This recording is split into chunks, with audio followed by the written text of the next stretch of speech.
Thursday morning குட்டி vlog தான் பார்க்க போகிறோம். காலையில் நம்ம செடியில் பூத்திருந்த செம்பருத்தி பூவை சாமிக்கு வச்சுட்டு கடகடன்னு என்னோடய ஒர்க் எல்லாத்தையுமே ஸ்டார்ட் பண்ணிட்டேன். இன்றைக்கான டே பார்த்திங்கன்னா எனக்கு ரொம்பவே பிஸியாக இருக்க போகுது. 2 கேக் ஆர்டர் இருக்குது. அது மட்டும் இல்லாமல் பேங்க் போகிற ஒர்க்கும் இருக்கிறதுனால ரொம்ப சிம்பிளான பிரேக்ஃபாஸ்ட் அண்ட் லஞ்ச் தான். லஞ்சுக்கு பார்த்திங்கன்னா எங்கள் எல்லாருக்குமே சப்பாத்தி, டோஃபு மட்டர் போட்ட கிரேவி ரெடி பண்ணிட்டேன்.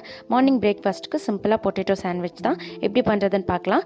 வேக வச்ச பொட்டேட்டோவை நல்லா மசிச்சதுக்கப்புறமா வெங்காயம், குடமிளகா, பச்சை மிளகாய், மஞ்சப்பொடி, உப்பு, மிளகாய் பொடி, தனியா பொடி, சீரக பொடி, கரம் மசாலா இது எல்லாத்தையும் சேர்த்துட்டு நல்லா மசிச்சு வச்சுக்கோங்க. புதினா கொத்தமல்லி சட்னிக்கு புதினா கொத்தமல்லி, இஞ்சி, பச்சை மிளகாய், உப்பு சேர்த்து கெட்டியாக அரைச்சி வச்சுக்கோங்க. இப்போது 2 பக்கமும் டோஸ்ட் பண்ண ப்ரெட்டில் பார்த்தீங்கன்னா மின்ட் சட்னி, பொட்டேட்டோ ஸ்டஃபிங், இன்னொரு பக்கம் டொமேட்டோ கெச்சப் வச்சுட்டு நல்லா 2 பக்கமும் டோஸ்ட் பண்ணி எடுத்திங்கன்னா சூப்பரான பொட்டேட்டோ சாண்ட்விச் ரெடிங்க.